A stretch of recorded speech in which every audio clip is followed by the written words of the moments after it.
우리는 전쟁 가운데 살아갑니다. 이 전쟁이 끊임이 없죠. 우크라이나 러시아 전쟁도 그렇고 인류 역사가 시작된 이래 전쟁이 일어나지 않은 날짜는 맨날 안 된다, 이런 얘기도 언젠가 한번 들어보셨을 거라 생각이 됩니다. 그런데 그런 해외에서의 전쟁, 또 외국에서의 어떤 크나큰 내전들, 이런 것만 전쟁이 아닙니다. 우리는 전쟁을 치르고 있고 전쟁 가운데 살고 있죠. 여러분들의 가정은 어떻습니까? 아빠와 엄마가 전쟁 중입니다. 형제끼리 전쟁 중입니다.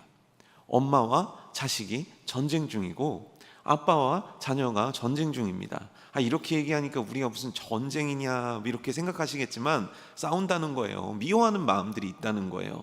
그걸 덮어두기는 하지만 솔직히 얘기하면 우리는 진짜 사랑합니다라고 얘기할 수 있는 가정은요, 그렇게 많지 않습니다.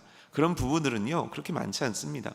우리들은 불편한 감정을 애써 누르고 참고 살아가는 것 뿐이지 전쟁 중에 있는 거예요. 교회는 어떻겠습니까? 교회도 전쟁 중입니다. 아주 치열한 전쟁입니다. 목장 속에서의 전쟁이 이루어지고 있고요, 전도회 속에서 전쟁이 이루어지고 있고요, 교회 가운데 전쟁이 이루어지고 있습니다. 우리중앙교회는 그런 일 절대 없습니다. 진짜입니까? 여러분들 정말 하나됨으로 사랑하고 있습니까? 그렇게 대답할 수 있는 공동체는요, 거의 없습니다. 우리는 누군가를 미워하고 누군가에 대해서 불편하게 생각하고 누군가가 내 곁으로는 안 왔으면 좋겠고 나는 그 사람하고 더 이상 얘기하기 싫고, 이런 보이든 보이지 않는 그 싸움과 전쟁들이 끊임없다는 거예요. 사회는 어떻습니까? 더하죠. 완전 대놓고 싸웁니다. 색깔로, 진영으로, 가진 자와 없는 자가, 또 사장님과 직원들이 끊임없는 전쟁 중이 바로 이 세상 가운데 있는 우리들의 삶이라는 거예요. 분쟁과 다툼과 미움이 끊이지 않습니다. 왜 그런 줄 아십니까? 왜 이 세상에 전쟁이 끊임없는 줄 아십니까? 이 세상에 세팅되어 있는 규칙 하나 때문입니다. 그 규칙은 뭐냐면 진화론이 만들어낸 세계관이에요. 그게 뭡니까? 약한 자는 사라져야 돼요. 강한 자만 살아남아야 돼요. 이걸 어떻게 할 수 있습니까? 싸워야죠. 그래서 싸워서 이긴 자는 강한 자가 되고 싸워서 진 자는 도태되는 자가 되는 거예요. 우리는 끊임없이 그렇게 살아왔습니다. 자, 중고등학교 시절로 돌아가 보실래요? 자, 선생님은 누구를 이뻐합니까? 1등을 이뻐합니까? 61등을 이뻐합니까? 물론 너무너무 좋은 61등을 이뻐할 수도 있지만 우리들 경험상 알아요. 1등 이뻐합니다. 자, 냉정하게 얘기해 보시죠. 옛날 선생님들은 부잣집 애를 챙겨줍니까? 가난한 집 애를 챙겨줍니까? 저도 경험했던 건데, 근데 제가 고등학교 다닐 때 이제 등수별로 어머니 회가 달라진단 말이에요. 그래서 이제 성적이 좋은 애들은 담임 선생님이 전화를 해요. 그래서 1등에서 5등, 얘네는 뭐를 부르냐면 스카이라고 불러요. 서울 연고대 가는 애들은 담임 선생님이 특별히 관리를 합니다. 1등에서 10등까지는 그 서울 중위권 이상 대학을 갈 수 있는 애들, 1등에서 20등까지는 인서울, 그리고 그 나머지 애들은 이제 선생님이 신경 안 쓰시는 거죠. 그래서 제가 아직도 기억나는 게 뭐냐면 선생님이 원서 써주는 날이었거든요. 그럼 선생님이요, 이렇게 아이가 오면 자리를 이렇게 쓱 일어나서 나가세요. 물론 다 그런 건 아닙니다. 제가 경험한 선생님만 그런 거죠. 쓱 일어나세요. 그래놓고 이렇게 서랍을 쓱 열어놓고 가십니다. 그리고 오세요. 그 다음에 여기에 뭐가 있나 보시는 거죠. 서랍을 열었는데 없으면 다시 나가십니다. 근데 옛날 원서는요, 직접 들고 가서 원서를 냈었어야 되거든요. 그래가지고 막 애들이 집에 막 전화를 하는 거예요. 그런데 잘 사는 집 애들은 선생님이 다 써놓고 기다리고 있는 거죠. 이게요, 치사하지만 이 세상이 그래요. 이 세상이 정말 그렇습니다. 우린 그걸 경험했고 그렇게 살고 있다는 거예요. 그래서 약한 사람은 저물어 가야 되는 게 당연한 것이고 강한 자만 살아남아야 되는 게 당연하다라고 우리는 생각하고 있는 거예요. 그런데 여러분 생각해 보시죠. 하나님이 그렇게 세상을 만드셨겠습니까? 너가 약하면 넌 쓸모없는 자야, 넌 강하니까 대단한 자야, 하나님이 이렇게 세상을 만드셨겠습니까? 아니에요. 죄악된 사람들이 세상을 그렇게 만들어 놓고 그 굴레 가운데 끼어 들어가지고 우리도 여전히 같은 고민과 같은 아픔과 같은 전쟁을 치르며 살고 있는 게 우리들의 삶의 현실이라는 거죠. 그럼 어떻게 하면 이걸 바꿀 수 있겠습니까? 이걸 바꿀 수 있는 말씀이 고린도전서 10장 24절인데 제가 읽어드리겠습니다. 누구든지 자기의 유익을 구하지 말고 남의 유익을 구하라. 내 유익을 구하지 말고 남의 유익을 구하라. 여러분, 이게 현실에서 가능합니까? 가능합니까? 여러분들의 오늘 하루는 남의 유익을 구하는 일에 애를 쓰시며 사셨습니까? 내 유익을 구하는데 애를 쓰며 사셨습니까? 여러분들의 기도는 타인을 위해 기도할 때 간절합니까? 내 기도를 할 때 간절합니까? 여러분들의 오늘의 삶과 오늘 직장과 오늘 수고와 오늘 애쓴 이유가 뭡니까? 남의 유익입니까? 나의 유익입니까? 아니, 세상이 놀랍지 않습니까? 이렇게 많은 분들과 다양한 연령대가 있는데 한 명도 대답을 안 한다는 건 이건 정말 기적과 같은 일입니다. 이 기적이 다른 게 기적이 아닌가 봐요. 여러분들 잘 생각해 보십시오. 내가 크리스천이긴 하지만 나는 굉장히 이기적입니다. 그래서 내 유익이 우선되는 삶을 삽니다. 그런데 자꾸 나의 유익이 우선이 되다 보니까 어떻게 해야 되냐면 남의 유익을 뺏어와야 되는 게 우리들 머릿속에 있는 거예요. 내 유익이 우선되다 보니까 남의 유익보다 내 걸 먼저 차지해야 되는 게 당연해지는 인생을 살아가는 거예요. 그래서 끊임없는 전쟁이 우리들의 삶 가운데 펼쳐질 수밖에 없는 거예요. 자, 예를 한번 들어볼까요? 엄마는 이 자식이 말이죠, 밥을 먹고 이 그릇을 설거지통에 넣었으면 좋겠습니다. 근데 자식은 나중에 하겠다는 거예요. 자, 그러면 생각을 해보십시오. 치우는 거 별거 아니죠. 엄마의 유익을 생각한다면 치우면 됩니다. 그런데 자식 여러분, 이게 됩니까? 안 됩니까? 잘 안 돼요. 그럼 엄마도 자식을 기다려주면 됩니다. 됩니까? 안 됩니까? 안 돼요. 예전에 저도 경험했던 거지만 엄마가 얘야 콩나물 사와라. 엄마가 원하는 건 뭐예요? 당장 튀어나와서 얘 엄마하고 뛰어갔다 뛰어오는 거거든요. 왜냐면 엄마들은 지금 음식할 때 콩나물이 필요하니까. 그런데 자식의 타이밍은 언제입니까? 간단합니다. 내 할 거 다 끝내놓고 나오는 거예요. 그래서 나는 내 할 걸 다 하고 나오려고 마음을 먹었는데 엄마는 나한테 소리를 지르는 거죠. 너는 그렇게 이것도 하기 싫으면 집 나가라고. 아니, 그럴 의도가 아니었다는 거예요. 그런데 우리는 각자 자기가 원하는 포인트들이 있고 그거를 먼저 쟁취하고 싶은 마음에 끊임없는 전쟁들을 만들며 살아가고, 그 전쟁들이 잦아지다 보니까 뭐가 만들어지게 되냐면 벽이 만들어지게 되는 거예요. 그래서 어느 순간 가정에서 다툼이 없어지는 것이 사이가 좋아지고 하나 되어서 그러면 너무 감사한 일이지만 그냥 무시하고 덮어두고 안 본 척하는 경우가 실제 너무너무 많다라는 거죠. 근데 그걸 해결할 수 있는 방법을 말씀은 얘기하는 거예요. 너의 유익을 먼저 구하는 게 아니라 상대방의 유익을 먼저 구하는 인생이 되라. 그럼 될 거야. 근데 남의 유익을 구하기 위해서 필요한 우리들의 마음이 뭡니까? 사랑이에요. 사랑하면 벽이 없어진다는 거예요. 사랑하면 전쟁이 끝난다는 거예요. 사랑하면 싸움이 없어진다는 거예요. 그런데 우리는 사랑하지 못하겠다는 거예요. 근데 말씀은 뭐라고 얘기합니까? 남의 유익을 구하는 사랑을 실천하며 살아라. 그게 하나님의 말씀이고 예수님의 말씀이라는 거예요. 자, 그렇다면 이 사랑은 어디에만 있는 겁니까? 저 바깥에 있습니까? 직장에 있습니까? 안 믿는 사람에게 있습니까? 여러분, 놀랍게도 사랑은요, 교회에만 있습니다. 아니에요, 목사님. 밖에 사람도 사랑해요. 맞아요. 사랑을 흉내내죠. 사랑의 본성을 타고난 인간, 하나님의 형상을 닮았기 때문에 사랑이 묻어있기 때문에 우리는 그것이 사랑이라고 착각하며 살아가지만 진짜 사랑은 교회밖에 없어요. 그 사랑이 어디로부터 나온 겁니까? 14절 말씀이거든요. 그는 우리의 화평이신지라 둘로 하나를 만드사 원수된 것 곧 중간에 막힌 담을 자기 육체로 허시고. 여기서 그는 누구입니까? 예수 그리스도를 의미하는 거예요. 예수 그리스도께서 우리의 화평이 되어 주셨습니다. 어떻게 화평이 되어 주셨습니까? 둘로 하나를 만들어 주셨습니다. 원래 둘이었는데 하나로 만드셨다는 거예요. 근데 이 둘이 어떤 사이였습니까? 원수였다는 거예요. 원수된 자를 하나로 만드셨고 그 중간에 막힌 담이 있었는데 이 담을 다 허물어 주셨다는 거예요. 뭐를요? 자신의 육체로. 이게 무슨 얘기입니까? 예수 그리스도께서 십자가에서 대속물이 되어 주셔서 단번에 죽으심으로 말미암아 원수된 우리와 하나님이 하나 되는 기적을 만들어 주셨다는 거예요.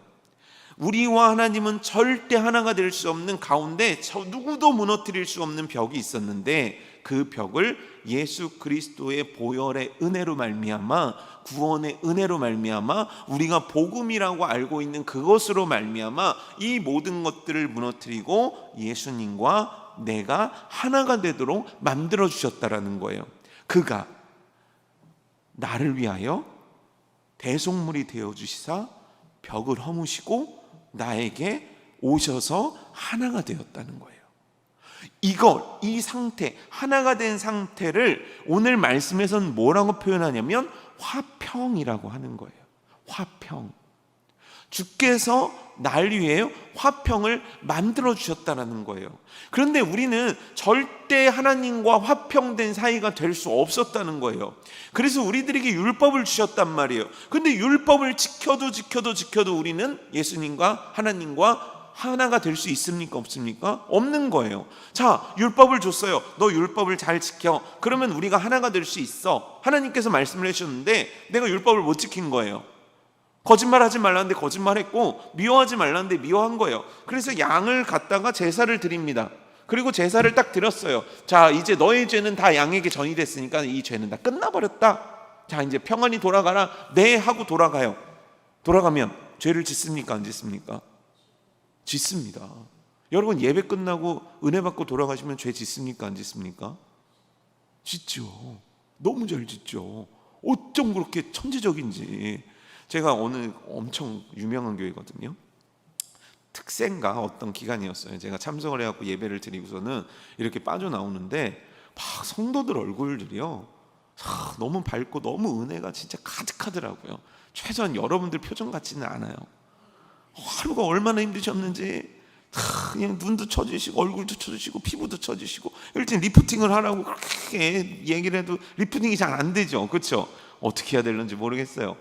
너무너무 은혜를 받으시고 특세에 참석할 정도니까 얼마나 열성이 있는 성도였겠습니까? 근데 기적을 봤잖아요. 주차장에서 내가 먼저 나가니 네가 먼저 나가니 요 상황 아시죠? 싸움이 일어나는 거예요. 5분도 안 됐는데. 우리도 알잖아요. 우리도 은혜 받고 문을 나가가지고 계단을 내려가서 집에까지 무사히 도착하는 게 힘들어요. 그러니까 구약시대에는 도대체 양이 몇 마리가 필요한 겁니까? 이건 양을 들고 살아야 될런지도 몰라요. 그렇게 죄의 문제는 해결할 수 없었다고요. 근데 예수님께서 오셔서 일방적으로 담을 허무시고 꽉 안아주신 사건, 이게 복음이에요. 그리고 이 꽉 안아줘서 누리게 된 이 상태를 화평이라고 얘기하는 거예요. 여러분, 하나님과 화평을 이루고 계십니까? 놀랍게도 성경에는 구원받은 자와 하나님의 관계를 화평이라는 단어를 쓰고 있다는 거예요.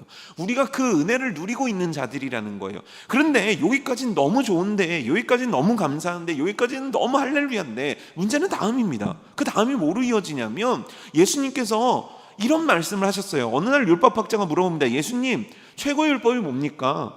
먼저 첫 번째다, 하나님을 사랑해라. 두 번째다, 너희 이웃을 어떻게 사랑하라고 성경은 얘기합니까? 내 몸과 같이 사랑하라는 거예요. 여러분, 내 몸을 내가 어떻게 챙깁니까?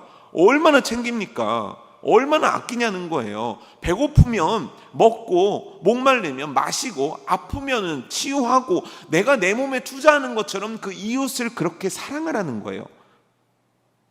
다음은 이거예요. 하나님께서 원하시는 건, 내가 너와 화평을 이루었으니까 이제 네가 할 일이 있는데 너도 이웃들과 막힌 담을 헐으라는 거예요. 근데 이 개념이 좀 다릅니다. 뭐냐면 우리가 생각하는 건 뭐냐면, 자, 그래, 자, 김인희 장로님과 제가 막힌 담이 있다고 쳐요. 자, 장로님 5개 빼요. 저도 5개 뺄게요. 왜 안 빼세요? 뺄 거예요. 아니, 왜 안 빼시냐고요. 나 참 진짜 저분은 왜 안 빼는지 모르겠네. 내가 분명히 빼자고 제안까지 하고 큰맘 먹고 말씀 읽고 빼자고 그렇게까지 얘기했는데 어떻게 안 빼는 거야? 5개를 더 싸요.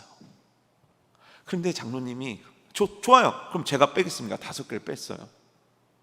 그러면 저는 몇 개 빼야 돼요? 저도 5개 빼야 돼요. 이게 아닌 거예요. 화평은요, 하나님께서 오셔서 일방적으로 무너뜨리신 거예요. 우리들의 사랑은요, 우리들이 해야 되는 거예요. 저 사람이 하나, 나 하나가 아니에요.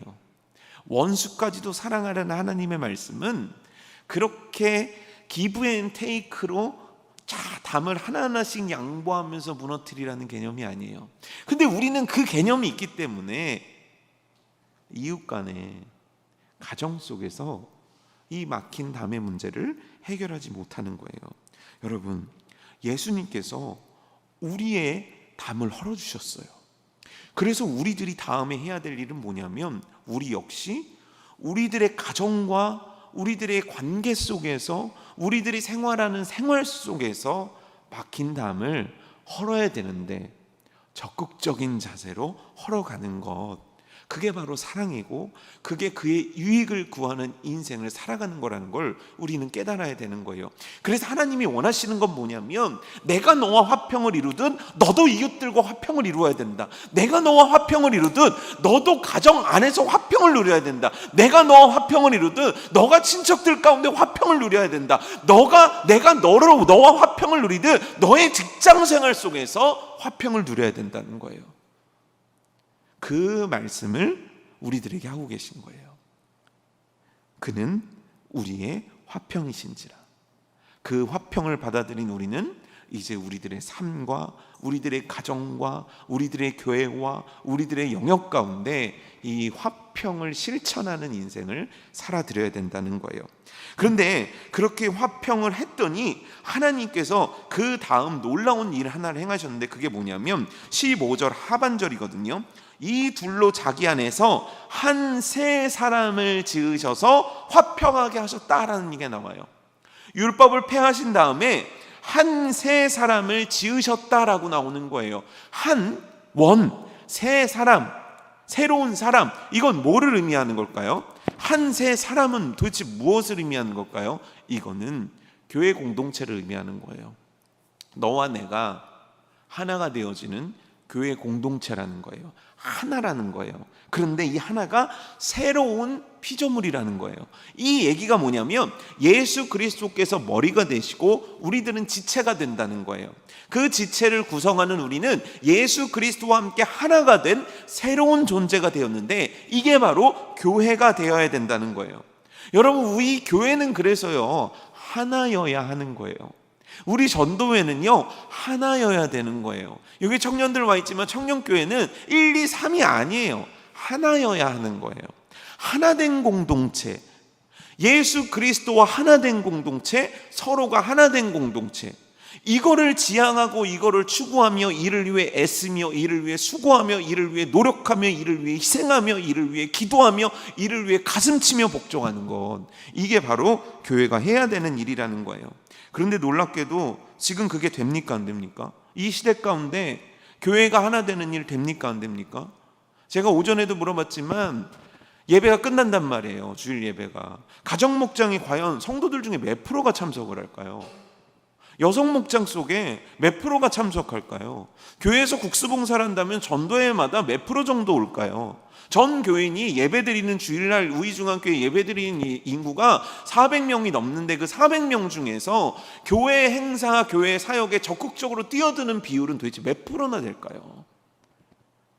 물어보세요. 왜 안 오십니까? 몸이 아파서요. 왜 안 오십니까? 그냥 오늘은 좀 기분이 그래서요. 그래요. 그런 날도 있을 수 있습니다. 하지만 그게 1년이 되고 2년이 되고 3년이 되는 거예요. 그 결정적인 이유는 뭡니까? 왜 나는 교회 공동체 안으로 들어가지 못하는 겁니까? 왜 나는 하나 되어 섬기지 못하는 겁니까? 왜 나는 나를 예수 그리스도의 몸으로 세우신 그 지체의 한 역할을 감당하지 않냐는 거예요. 이유는 간단합니다. 불편하고 귀찮은 내 중심적인 생각 때문인 거예요. 그래요. 마음에 들지 않을 수 있습니다. 그런데 마음에 들지 않은 것들을 마음에 들지 않으니까 너는 안 해도 돼. 성경은 그렇게 우리들에게 요구하고 있지 않아요. 네 마음에 안 든다고 그만둬. 성경은 그렇게 우리들에게 얘기하고 있지 않아요. 원수까지도 사랑해, 품어줘. 네가 벽을 허물어야 돼. 성경은 우리들에게 촉구하고 있다는 거예요. 근데 놀랍게도 우리는 신앙생활을 교회에 왔다 가는 것으로 끝내버리는 거예요. 하나님이 원하시는 거 아니에요. 그냥 어디 교회가 말씀이 좋으니까 그 교회 설교 듣고 오는 걸 예배라고 하는 거예요. 그냥 그 교회 온라인 계좌로 헌금 입금 딱 하는 거를 내가 해야 될 의무를 다했다라고 굉장한 착각 속에서 살아가고 있다는 거예요. 여러분, 교회 공동체를 섬기지 않는 건 내 지체의 의무를 망각하는 거예요. 공동체 속에 들어가서 상처 입을 각오를 하지 않는 건 나는 예수 그리스도의 몸의 한 부분이라는 걸 인정하지 않는 거예요. 예수님께서 원하시는 건 새 사람, 하나의 새로운 사람으로 우리를 세우셨다는 거예요. 그래서 여러분, 마땅히 들어가서 섬겨야 됩니다. 마땅히 들어가 희생해야 됩니다. 마땅히 들어가 헌신해야 됩니다. 생각해 보세요. 내 식구도 내 마음에 안 드는데 전도의 식구가 마음에 들 리 없습니다. 내 식구도 내 마음에 안 드는데 내 목장의 목원들이 마음에 들 리 없습니다. 그러면 왜 내가 가야 됩니까? 그냥 요즘 세상이 얘기하듯이 나 혼자 살면 안 됩니까? 1인 식당 많아지듯이 그냥 혼자 먹으면 안 됩니까? 안 된다는 거예요. 왜요? 한 새 사람을 만들었기 때문인 거예요. 그의 피가 지향하는 것이, 그의 피가 만들고자 했던 것이 하나 되어진 새로운 사람, 하나 된 예수 그리스도를 머리로 한 교회를 만들기 원하셨기 때문인 거예요. 그래서 우리는 이 말씀 앞에 순종해야 돼요. 코로나가 끝나면서 이 비중이 너무너무 높아지는 거예요. 제가 곰곰이 생각해 보니까 옛날 토요일에는요, 토요일 오전과 오후에는요, 교회 다니는 사람이라면 당연히 해야 될 스케줄 하나가 있었어요. 옛날에 한 20년 전에 뭐가 있었게요? 토요일마다 꼭 해요. 이거는 거의 대부분 개척교회부터 큰 교회까지 다 하는 거예요. 뭘까요? 아십니까? 혹시 알고 계십니까? 청소. 그냥 당연한 거였어요. 그래서 집에서 이거 걸레 갖고 와서 닦고요. 그렇죠? 근데 지금 교회는 어떻죠? 없어요. 부활절, 추수감사절 청소합시다. 그러면 전 교인의 10% 정도 와요. 뭔가 잘못된 거 아닙니까? 뭔가 되게 잘못되고 있는 거 아닙니까? 그러니까 왜 안 오냐는 거죠. 왜 안 모이냐는 거죠. 왜 희생하지 않냐는 거죠. 그 이유는 특별한 어떤 일이 아니라 내가 귀찮은 거예요. 내가 중심이거든요. 내가 주인이거든요. 내가 싫으면 싫은 거예요. 그런데 우리는 한 새 사람으로 지음받은 거예요. 예수 그리스도께서 왜 죽으셨냐면 이 교회를 세우기 위해서 죽으신 거예요. 나를 왜 그렇게 구원하셨냐면 이 교회를 통해 미랄되어 섬기며 예수 그리스도를 섬기라고 이 교회를 허락하신 거예요. 여러분, 왔다 갔다 하는 성도 좋은 성도 아닙니다. 예배만 드리는 성도 좋은 성도 아닙니다. 크던 작건 내 삶을 그 공동체를 위해 헌신하고 희생하는 것이 진짜 좋은 성도입니다. 곰곰이 생각해 보세요. 내 믿음이 언제 성장했는가? 내 신앙은 언제 성장했는가? 그 집사님이 나를 붙잡아줘서, 그 선생님이 나를 이끌어줘서, 그 장로님이 나를 데리고 다녀서. 실제 우이중앙교회 이 간증이 어마어마하게 많잖아요. 김인희 장로님도 저한테 엄청 얘기하셨던 게 뭐냐면, 장로님이 장로 되지 못하셨을 때 또 이제 그 옛날 얘기를 좀 해주셨는데, 옛날에 굉장하셨더라고요. 장로님도 그 굉장했던 시절에 우리 황경락 장로님이 멱살 잡고 기도원 데리고 다니시던 얘기들, 기도원 데리고 가서 철야시키던 얘기들 귀가 닿게 들었거든요. 그것 때문에 한 분이 성숙해서 장로님이 되신 거거든요. 이게 교회예요. 그러니까 여러분들이 그 일을 하셔야 된다는 거예요. 피하고 도망치고 귀찮다고 생각하는 것이 아니라, 내가 예수 그리스도께서 진짜 원하시는 신앙생활을 향해서 나 스스로를 희생시키는 것이 우리들의 인생 가운데 당연하다는 거예요. 참 이 설교를 할 때마다 너무 마음이 아픈 거예요. OECD 국가 중에서 고독지수가 제일 높은 나라가 우리나라래요. 지금 제가 이제 막 그 말씀 가운데도 얘기한 적이 있지만 은둔형 외톨이라고 얘기하는 숫자가 24만 명이 넘어요. 청년들, 은둔형 20대 은둔형 외톨이가 24만이 넘는데 24만 인구가 어느 정도냐면 강북구보다도 많아요. 이 시대가 지금 이렇단 말이에요. 그런데 교회도 은둔형 외톨이처럼 혼자 유튜브 보면서 예배드리고 혼자 신앙생활하는 사람들이 얼마나 많은지 모르고, 교회 가운데서도 그냥 헐레벌떡 교회 와서 성경책 들고 앉았다 가는, 그런데 나는 크리스천이고 나는 집사고 나는 직분자고 얼마나 많은지 몰라. 이게 다른 교회의 얘기가 아닙니다, 여러분. 우리 중앙교회의 얘기예요. 이거를 우리 모두가 아프게 받아들여야 돼요. 이 현실을 봐야 된다고요. 이걸 깨트려야 된다고요. 왜요? 예수님께서 한 새 사람을 원하시기 때문입니다. 오늘 그 결단이 여러분들 가운데 있길 원해요. 내가 교회를 섬기리라. 내가 교회 공동체를 섬기리라. 내가 교회 공동체 깊숙한 곳에 들어가서 나 또한 한 영혼을 섬기는 자가 되리라. 그것이 오늘 이 말씀을 통한 여러분들의 결단 되기를 주님의 이름으로 축복합니다. 잠언 18장 1절에 이런 말씀이 있어요. 무리에게서 스스로 갈라지는 자는 자기 소욕을 따르는 자라. 그는 온갖 참 지혜를 배척하느니라. 무리에게서 스스로 갈라지는 자, 혼자 떨어지는 자, 무리에서 나오는 자, 그는 왜 그런 행동을 하냐면 자기의 소욕을 따르기 때문이라는 거예요. 내 욕망을 따르고 내 욕심을 따르고 내 소유욕, 그걸 따르기 위해서 갔다는 거예요. 근데 그런 사람들은 진짜 지혜에 대해서 배척하고 있다는 거예요. 참 진리에 대해서 배척하는 자라는 거예요. 근데 그 반대 말씀이 잠언에 기록되어 있는데, 잠언 2장 17절에는 뭐라고 나와 있냐면, 철이 철을 날카롭게 하는 것 같이 사람이 그의 친구의 얼굴을 빛나게 하느니라. 철과 철이 부딪힐 때 철은 날카롭고 반짝반짝 빛이 난다는 거예요. 뭐냐면 하나님께서는 이 교회라는 곳에서 놀라운 시스템을 주셨는데, 그건 뭐냐면 공동체 가운데 내가 들어가 사람들하고 부딪힌다는 거예요. 좋은 일로도 부딪히고 나쁜 일로도 부딪힌다는 거예요. 근데 그 과정을 통해서 얻게 되는 게 뭐냐면 그 영혼의 성숙함이 드러나도록 하나님은 만드셨다는 거예요. 그런데 내가 이 과정 속에 들어가지 않는다는 건 뭐냐면 추상적인 내 머리로 그렇다라고 세팅한 그것을 마치 내 믿음인 양 착각하며 살아가는 성도가 된다는 거예요.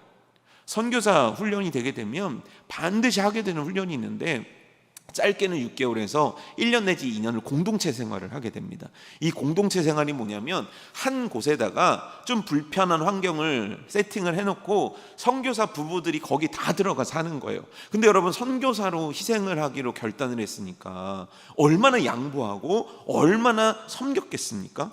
그런데 한 달 정도만 지나면 그렇게 싸운다는 거예요. 그렇게 자기의 모든 속내가 다 드러난다는 거예요. 내가 이렇게 이기적인 자였나? 내가 이렇게 못난 자였나? 거기서 너무너무 깨진다라는 거죠. 뭐냐면 하나님은요, 교회라는 곳에서 우리를 빛나게 해주기 원하시는 거예요. 훈련하기 원하신다고요. 모난 사람도 만나게 하시고, 부족한 사람도 만나게 하시고, 사랑 많은 사람도 만나게 하시고, 내가 좋아하는 사람도 만나게 하시고, 내가 싫어하는 사람도 만나게 하시면서 나라는 사람을 성숙하게 만드는 것이 바로 하나님이 하시는 일이라는 거예요. 그래서 여러분, 내가 교회는 다니지만 공동체 속으로 들어와 나의 믿음의 현실을 깨닫지 못한다면 그 믿음은 허상일 확률이 굉장히 높습니다. 그 믿음은, 그 신앙은 내 착각일 확률이 너무너무 많습니다. 그러니 이 말씀을 듣는 여러분들이요, 공동체로 들어와 공동체를 섬기십시오. 교회 속으로 들어와 교회를 섬기십시오. 근데 문제는 여기서부터 시작되는 거예요. 교회 가운데 오면 내 마음에 잘 맞는 사람들이 있죠. 그렇죠? 내 마음에 딱딱 맞는 사람들이 있습니다. 그런데 내 마음에 안 맞는 사람들은 어떻게 해야 됩니까? 내 마음에 안 맞아요. 그럼 어떻게 해야 되죠? 어떻게 해야 되죠?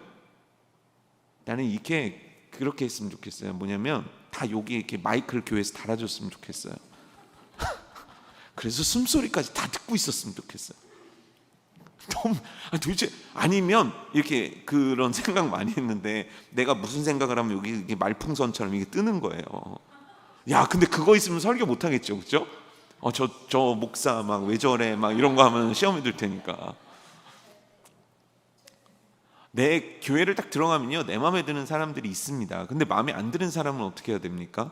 그래서 노련한 신앙인들은 어떻게 하냐면 피합니다. 아주 젠틀하게 피합니다. 그와 삶을 나누진 않습니다. 그를 껴안지는 않습니다. 적당히 외면하면서 싹 피해갑니다.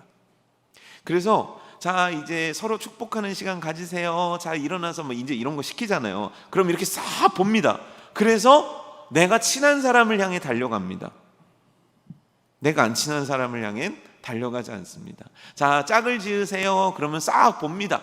그래서 내가 가까운 사람을 향해 갑니다. 어른들은, 그 청년들은 그래도 약간 이렇게 센스 있게 이렇게 가는데, 권사님들은 막 붙잡아다가 막 이렇게 끕니다. 막 당신은 막 나하고 있어야 된다고. 그러면서 우리는 착각해요. 무슨 착각을 하냐면 난 사랑하고 있어. 우리 얼마나 사랑하고 있어요. 맞아요, 사랑하고 있습니다. 그런데 중요한 건 뭐냐면 하나님께서 원하시는 화평의 범위가 그게 아니라는 거예요. 16절을 보면 이렇게 나와 있거든요. 또 오셔서 먼데 있는 너희에게 평안을 전하시고 가까이 있는 자들에게 평안을 전하셨다. 먼데와 가까이는 뭐냐면 먼 곳에 있는 사람들은 이방인을 뜻하고 가까이 있는 사람들은 유대인들을 뜻하는 거예요. 갈라디아서를 보면 갈라디아 3장 28절에 이런 말씀이 있습니다. 너희는 유대인이나 헬라인이나 종이나 자유인이나 남자나 여자나 다 그리스도 안에서 하나이니라. 이 얘기는 뭐냐면 너가 유대인이든 헬라인이든 남자든 여자든 나이가 많건 적건 너가 노예든 자유인이든 너네들은 반드시 하나가 돼야 된다는 말씀이에요. 이 얘기는 뭐냐면 너희들에게 어떤 것도 차별의 이유가 될 수는 없다라는 거예요. 이 말씀이 쓰여질 때의 로마 시대는요, 노예 제도가 있었어요.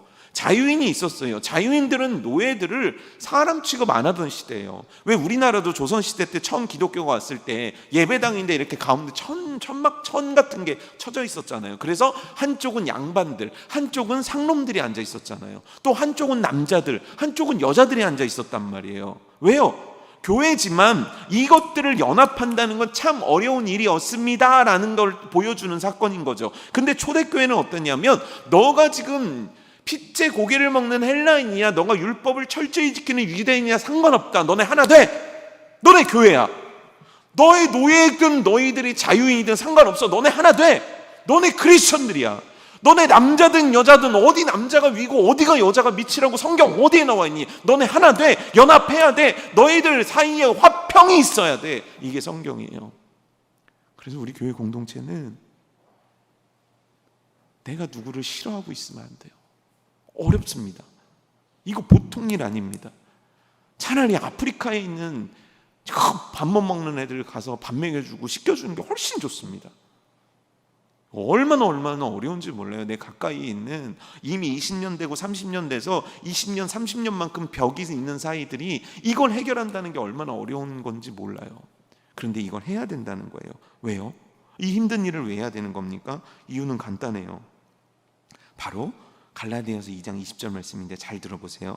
내가 그리스도와 함께 십자가에 못 박혔나니 그런즉 이제 내가 사는 것이 아니요 오직 내 안에 그리스도께서 사시는 것이라. 이제 내가 육체 가운데 사는 것은 나를 사랑하사 자기를 위하여 자기 자신을 버리신 하나님의 아들을 믿는 믿음 안에서 사는 것이라. 나는 왜 그렇게 살아야 됩니까? 내가 십자가에서 죽었기 때문입니다. 내가 그렇게 저 사람이 쌓아놨던, 우리가 서로의 관계 가운데 벽을 쌓아놨던 저 벽을 내가 희생하면서, 내가 아파하면서, 내가 괴로워하면서, 내가 눈물을 흘리면서 저 벽을 허물어야 되는 이유 하나가 있다면 나는 그리스도로 인해서 죽은 자라는 거예요. 그와 함께 죽었고 그와 함께 살아났다는 거예요. 바로 그리스도 때문에 내가 그 일을 해야만 하는 자라는 거예요. 내가 그리스도 때문에 그 화평케 하라는 무거운 짐을 마땅히 짊어져야만 한다는 거예요. 여러분, 이 말씀을 전하면서 제 마음도 괴롭습니다. 왜냐하면 이게 쉽지가 않습니다. 진짜 어려워요. 그런데 어려운 건 어려운 거고 확실한 답은 확실한 답인데, 그 답은 뭐냐면 내가 그리스도와 함께 십자가에 못 박혔고 이제는 내가 사는 것이 아니라 오직 예수로 인해 사는 자가 되었기 때문에 주의 종 되었기 때문에, 주의 백성 되었기 때문에, 주의 청직이 되었기 때문에 화평케 하라 하시면 화평케 하겠습니다. 용서하라 하시면 용서하겠습니다. 가서 무릎 꿇으라 하시면 무릎 꿇겠습니다. 이게 우리들의 삶의 태도요, 방향이요, 모습이 돼야 된다는 거예요. 그런데 이거 어떻게 우리가 합니까? 이거 내가 어떻게 합니까? 이 두려움 가운데 있는 우리들에게 잠언 16장 7절은 놀라운 소망의 말씀 하나를 주시는데, 그게 뭐냐면 사람의 행위가 여호와를 기쁘시게 하면, 이 뜻은 뭐냐면 너가 하나님 말씀에 순종하면, 너가 진짜 화평케 하라는 주의 말씀을 듣고 그것들을 너가 발걸음을 옮기고 실행을 하면, 그 다음 하나님께서 해주시는 역사가 어떤 거냐면 그 사람의 원수라도 그로 더불어 화목하게 하시느니라. 나로는 할 수 없지만 내가 순종을 향해서 문을 열고, 또 순종을 향해서 한 걸음 나가고, 또 순종을 향해서 나를 희생하는 걸음을 옮겨갈 때 하나님이 그 모습을 기쁘게 여기시는 바로 그 모습일 때, 바로 하나님은 원수를 화목한 관계로 만들어 주신다는 거예요. 내가 저 사람을 어떻게 용서합니까? 못하지요. 하지만 그 길을 갈 때 하나님께서 그렇게 해주시겠다는 거예요. 제가 아는 어떤 분이 있는데 시집살이가 너무 심하신 분이었어요. 시집살이가 이제 모시고 살았는데, 지금부터 한 20년 전 얘기인데 시어머니를 모시고 살아갔는데, 이 시어머니가 어떤 분이냐면 아들이면 최고인 거예요. 아들, 우리 아들, 우리 왕자님, 막 이렇게 떠받치고 살았던 집인 거예요. 그러니까 반찬을 먹다가, 밥을 먹다가 아들이 밥을 남기면 그날은 난리가 나는 거예요. 그냥 속이 안 좋아서 남길 수도 있잖아요. 네가 내 아들을 굶어 죽이려고 하냐. 꼭 말 그렇게 해요. 꼭 굶어 죽이려고 그러겠습니까? 그럼 쥐약을 탔지. 안 그런데도 꼭 말을 그렇게 한단 말이에요. 그러고 나서 또 어느 날 좀 아들이 피곤한 기색이 보이면 네가 우리 아들을 말라 죽이려고. 아니, 말라 죽으려면 그렇게 하면 안 말라 죽거든요. 그러니까 아들은 손 하나 깜짝 안 하고 아침부터 그냥 밤까지 들들 볶는 거예요. 그런데 놀랍게도 이 시어머니가 권사님이에요. 여기선 할 말이 없는데, 게다가 또 문제는 뭐냐면 같은 교회 다녀요. 와, 그래도 월요일부터 주일까지 하루는 숨 쉴 구멍이 있어야 되는 거 아닙니까? 이 며느리가 너무 괴로워가지고 하나님 앞에 통곡하며 기도한 거야. 하나님, 이혼하게 해주세요. 하나님, 이혼하게 해주세요. 갈라서고 싶어요. 나 이제 너무 힘들어요. 이게 벌써 몇십 년인데 나도 이제 더 이상 못하겠어요. 그 기도를 막 했대요. 근데 그때 하나님께서 응답 하나를 주시는데, 너가 이혼을 안 하고도 살 수 있는 방법이 있다, 그렇게 알려주시더래요. 그게 뭡니까? 너희 시어머니가 죽으면 된다는 거예요. 어디 하나님이 그런 말씀을 하셨을까? 그러면서 그 아내, 그 며느리한테 주신 감동이 뭐였냐면, 너가 시어머니한테 잘하면 시어머니가 일찍 돌아가실 거다, 이렇게. 믿거나 말거나죠. 저도 들은 얘기니까. 그래갖고 그분이요, 시어머니가 뭘 얘기하든지 귀를 꽉 막아버린 거예요. 그리고 나서 시어머니한테 충성을 한 거예요, 진짜. 그러니까 예전에도 잘했겠죠. 그런데 너무 잘하는 거예요. 너무너무 잘하는 거예요. 막 시어머니 발도 닦아주는 거죠. 그런데 놀라운 일이 석 달 만에 일어났어요. 시어머니가 돌아가셨어요. 이렇게 했으면 좋겠잖아요. 그 며느리가 그걸 바랬을 거잖아요. 근데 그게 아니에요. 그 시어머니가 자기한테 너무너무 잘하는 며느리 앞에서 눈물을 뚝뚝 흘리더래요. 그러면서 이렇게 얘기하더래요. 며느라기야, 미안하다.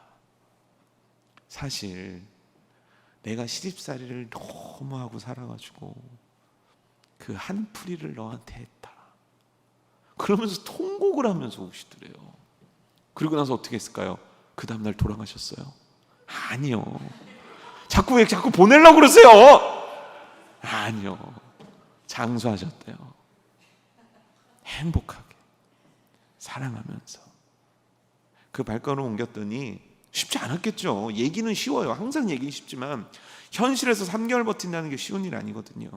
그런데 하나님이 기쁘시게 여기는 그 일을 했더니 하나님께서 원수 같은 자를 하나로 묶어주셨다라는 거예요. 그 하나됨을 통해서 하나님이 사실은 우리한테 주고 싶은 게 있어요. 18절 말씀이거든요. 이는 그로 말미암아 우리들이 한 성령 안에서 아버지께 나아감을 얻게 하려 하심이라. 우리가 하나님과 하나 될 때, 우리가 사랑하는 이웃과 가족들과 교우들과 하나가 될 때 우리는 하나님 앞에 나아갈 수 있다는 거예요. 이 하나님 앞에 나아갈 수 있다는 게 뭡니까? 하나님의 임재 앞에 갈 수 있습니다. 성령께서 나를 다스리는 인생을 살아갈 수 있습니다. 하나님께서 나를 은혜로 흠뻑 적셔주시는 놀라운 경험들을 하며 살아갈 수 있습니다. 이 하나님 앞에 나아감이 그걸 의미하는 거거든요. 그렇게 우리들에게 만들어 주시기 원하신다는 거예요. 사랑하는 성도 여러분, 어렵죠? 내 가족 사랑하기도 어렵고, 내 자녀 사랑하기도 어렵고, 내 교우들 사랑하기 어렵고, 내 직장 동료들 사랑하기 어렵고, 내가 살아가는 삶에서 누군가를 사랑하는 일은 참 어렵습니다. 그런데 입장 바꿔 생각해 보면 하나님도 날 사랑하는 게 쉬운 일은 아니었어요. 그걸 보여주는 게 예수님께서 겟세마네 동산에서 하신 기도 아닙니까? 땀방울이 핏방울이 변하도록 하신 기도의 그 중심 속에 있었던 메시지는, 하나님, 이거 좀 피하게 해주세요.